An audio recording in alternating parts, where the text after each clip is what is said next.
Now what about muscles? Look here. It is muscles of the abdomen. We can divide into three groups: anterior, lateral, and posterior. Anterior muscle. It is only two muscles. Largest of them it is musculus rectus abdominis, and inferiorly small muscle musculus pyramidalis.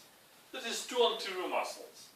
Most famous muscle is rectus abdominal muscle, and it has tendons, intersectiones tendinae.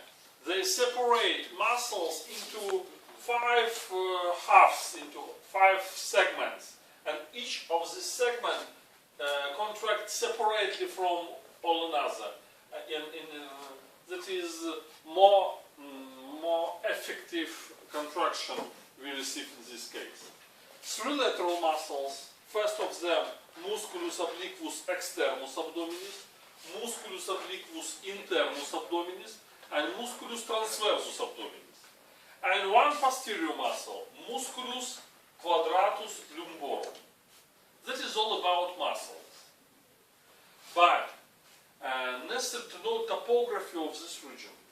First of all, do you know what is aponeurosis? Aponeurosis of the muscle. It is wide flats. Wide tendon. Wide tendon of the muscle has name aponeurosis. It is musculus obliquus externus abdominis, and it's continue into aponeurosis. Wide tendon. Clear? Now, what I want to draw. Okay. It is three lateral muscles. Musculus obliquus externus abdominis, musculus obliquus internus abdominis, and musculus transversus abdominis. And the same muscles on opposite side. External, internal, and transverse muscle. And anterior muscle, it is musculus rectus. Musculus rectus abdominis. And each of these lateral muscle continue into aponeurosis. And look, aponeurosis of external muscle go anteriorly from rectus abdominal muscle and fuse together with opposite aponeurosis. Then aponeurosis of musculus obliquus internus abdominis. It's divided into two halves, and each of them surround musculus rectus abdominis and fused with opposite aponeurosis. And last, aponeurosis of musculus transversus abdominis pass behind of musculus rectus and fused together with opposite aponeurosis. That is why what we receive, that musculus rectus abdominis lie in vagina, and walls of this vagina in front it is aponeurosis of external and internal muscle, and posteriorly the same aponeurosis of internal and transverse muscle. It is clear? Yes. And place where all of this aponeurosis fused together, it is this place on midline. It is linia alba, white line, linia alba. Why it has white name, linia alba, white? Because it is absent vessels. If a lot of vessels, what is the color in this case? Red color. It is only few vessels, and that is why it has white color. It is good for what? If you perform operation, you can cut and open abdominal cavity without bleeding. But necessary to tie abdominal cavity correct, because if only few amount of vessels, it's bad supply with blood, and if it is poor with blood, it's fused together, very difficult to fuse together. That is why necessary to tie after operation correct, because maybe hernia after operation. Next, that is, this diagram is above of umbilicus, below of umbilicus, another diagram. It is umbilicus, and below of umbilicus, the same muscles, external, internal, and transverse muscle. It is the same, external, internal, and transverse muscle. It is rectus abdominal muscle. And all three aponeuroses. Pass in front. And it is also. All of them pass in front from rectus abdominal muscle. And what behind? Only fascia. What is the name of this fascia? Fascia transversalis and peritoneal. It is also peritoneal. Fascia transversalis sheath is also take place and peritoneal. But above of umbilicus it is not so important because main wall of vagina formed with the help of these two aponeuroses. It is all aponeurosis in front from rectus abdominal muscle. This is why behind of this muscle present only thin fascia and peritoneal. Next moment. Next moment. Inguinal canal. Inguinal canal.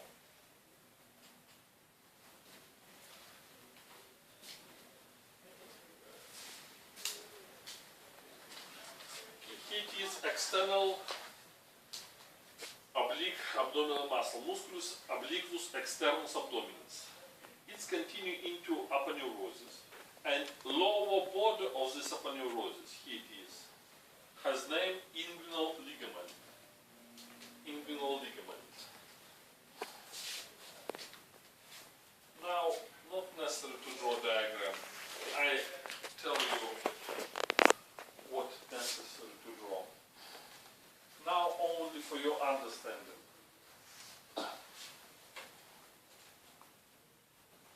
That is musculus, musculus obliquus externus abdominis.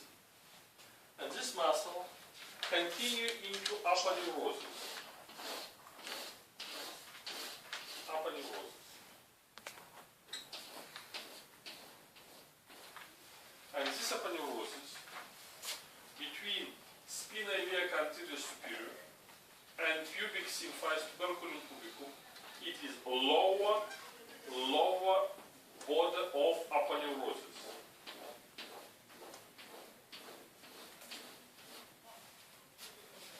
It is spina iliaca, it is pubic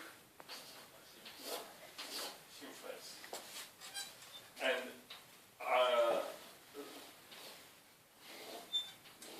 lower border of aponeurosis of musculus rectus abdominis has name inguinal ligament. Inguinal ligament. Now draw together with me. That is aponeurosis of musculus obliquus externus abdominis, and lower part of this aponeurosis it is inguinal ligament. Ligamentum inguinale. Inguinal ligament. And above of this ligament, present two muscles. One, two. This muscle is musculus obliquus internus abdominis, and it is musculus transversus abdominis. And behind of these muscles, it is fascia, fascia transversalis, and it is also peritoneal. Between all of the structures, present space, and name of this space is inguinal canal, canalis inguinalis. Inguinal canal, canalis inguinalis. But again, walls of this inguinal canal, anterior wall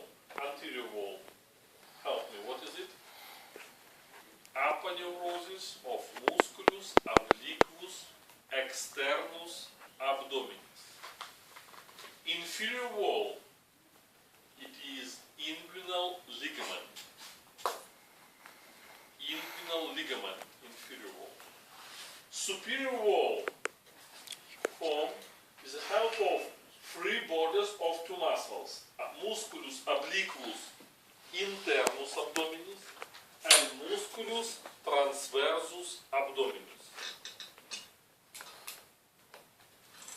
And posterior wall of inguinal canal, it is fossae transversalis.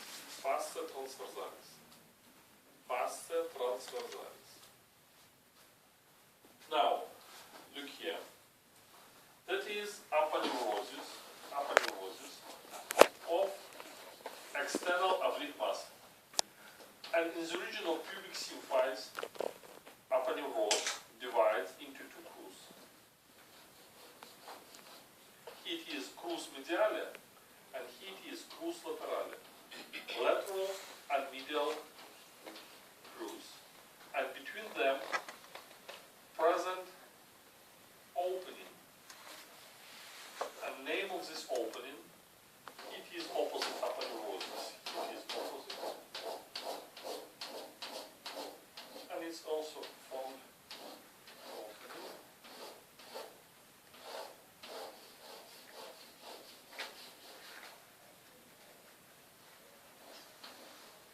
And name of this opening, it is superficial inguinal ring. Annulus inguinalis superficialis. Annulus ring. Annulus inguinalis superficialis. It is testis in the scrotum, and from testis,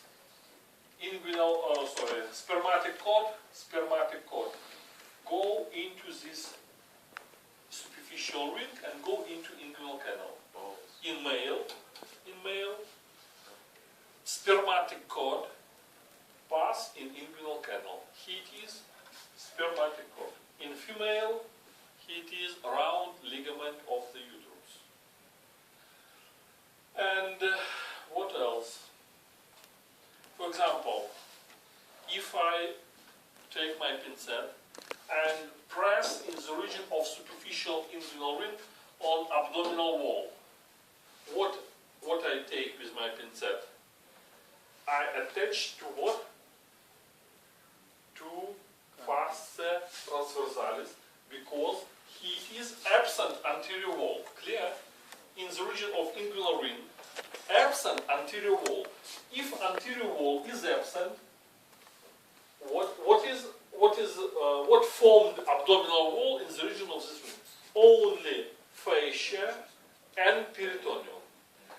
And another case, if intestine, it is intestine, small, large intestine, attached to abdominal wall in this region, and it can leave abdominal cavity, it is fascia and peritoneal together, and intestine come here. What we receive in this case? Hernia. It is inguinal hernia.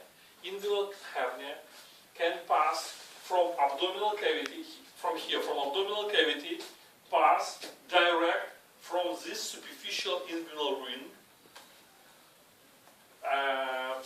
together with peritoneal and fossa transversalis, because this inguinal ring, it is weak place on anterior abdominal wall. Today we speak about diaphragmatic hernia, because triangles of diaphragm, it's also weak places in diaphragm. That is also abdominal wall, yes, superior abdominal wall, it is diaphragm. Another weak place, that is superficial inguinal ring. And through this ring may pass inguinal hernia. Next moment. Also necessary to know folds of peritoneal. If we sit down in abdominal cavity, and it is abdominal wall, internal surface of anterior abdominal wall, it is clear, it is what we can see.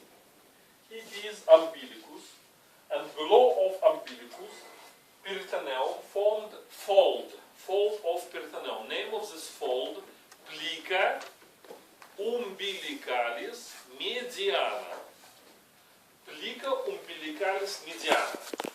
It is unpaired fold, and it formed with the help of ligament. Ligamentum umbilicale medianum. It is middle ligament, which take place in time of delivery of, in time of development of fetus. It is present urinary duct. Name of this duct, urachus. And this urachus, after the born, it's obliterated, it's replaced into connective tissue, and on the place of urachus we have ligament. And peritoneal, it's covered this ligament and formed fold, plica umbilicalis mediana, unpaired. Next fold, here and here, it is plica umbilicalis medialis. Plica umbilicalis medialis. It is also ligamentum umbilicalis medialis. And this ligament on the place where umbilical artery was in time of development. Umbilical artery. After the birth, it is ligamentum umbilicalis medialis. And last fold, plica umbilicalis lateralis, lateral fold. Plica umbilicalis lateralis. This fold with the help of artery, it is artery, arteria epigastrica inferior epigastric artery. And between these folds, present fossa inguinalis medialis and fossa inguinalis lateralis. It is the same. Fossa inguinalis medialis and fossa inguinalis lateralis. Middle inguinal fossa, it corresponds to superficial inguinal ring. It corresponds to superficial inguinal ring. It is superficial inguinal ring inside fossa inguinalis medialis, middle fossa. That is why if hernia pass from abdominal cavity through superficial inguinal ring, it passes through this fossa inguinalis medialis. And if intestine pass through this inguinal ring, and it may be compressed in inguinal ring, necessary to cut it and return intestine into abdominal cavity. And if you cut this superficial inguinal ring laterally, what happened in this case? You cut lateral fold. And what is here in lateral fold? Remember? No, it is artery, arteria epigastric, and you receive bleeding. It is a large problem if you cut inferior epigastric artery. If you cut medially, you cut ligament, it is absent blood, it is ligament. Ligamentum umbilicalis medialis. In adults, it is ligament. It is nothing. It is okay. Everything is okay if you cut ligament. But if you cut artery and receive bleeding, it is a problem. This is why you studied topography in this region. Why it is necessary to know. Because if you perform operation in inguinal hernia, necessary to remember that you can cut inferior epigastric artery because it passes near this ring. Okay? Sometimes maybe that is direct hernia. Sometimes maybe oblique hernia. It is deep inguinal ring. Deep inguinal ring corresponds to fossa inguinalis lateralis. And between these two rings, inguinal canal. And sometimes hernia go into deep inguinal ring, pass through inguinal canal, and leave inguinal canal one again through superficial inguinal ring. In this case, necessary to cut laterally or upward, not medially, because you can cut one again inferior epigastric artery. In adults, in most cases, 90% in adults, direct hernia. It passes through medial fossa and superficial inguinal ring.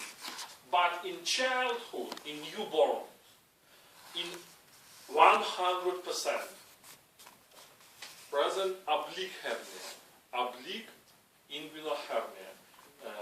It's connected with development, today not so important, and necessary to remember that in newborn, if somebody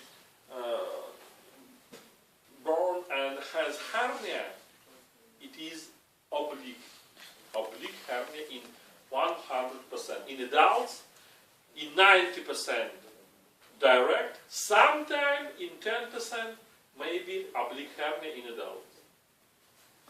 Now come here.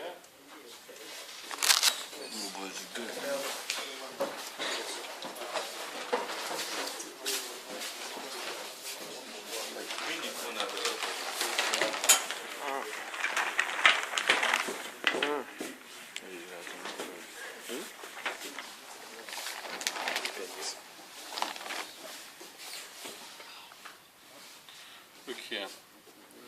Lateral muscles of the abdomen. Superficial oblique muscle, musculus obliquus externus abdominis. Then internal muscle, musculus obliquus internus abdominis. And last muscle, musculus transversus abdominis. Then that is aponeurosis of all of these muscles. And if we cut aponeurosis, we can see what? What is this muscle? Musculus rectus abdominis, and it has intersectiones tendinae. It is near pubic symphysis, sometimes present small muscle, musculus pyramidalis. It's add rectus abdominal muscle in front, inferiorly. Okay. Next. Inferior border of aponeurosis of this external oblique muscle, it has name inguinal ligament. It is inguinal ligament. And aponeurosis divides into two crus mediale and crus laterale, and between them see superficial inguinal ring. It is testis, and spermatic cord from testis go into inguinal canal and go to deep inguinal ring. The same here, superficial inguinal ring. It is spermatic cord, and inside it is inguinal canal. Next, it is peritoneum, umbilicus, and from umbilicus past fold. This name of this fold, plica umbicalis mediana. It is ligament in the place where was urachus, urinary duct. Next ligament and fold, plica umbicalis medialis, here and here, plica umbicalis medialis. It is also ligamentum umbilicalis medialis, in place where was umbilical artery, but in adults it is ligament. And lateral fold, it is not so clear. It is lateral fold, plica umbilicalis lateralis, in place where inferior epigastric artery pass. And between this fold and this, fossa inguinalis medialis. Laterally, it is fossa inguinalis lateralis. If I press from this fossa forward, my finger pass through what? Through superficial inguinal ring. It is way which pass inguinal, direct inguinal hernia, if it's appear. Clear?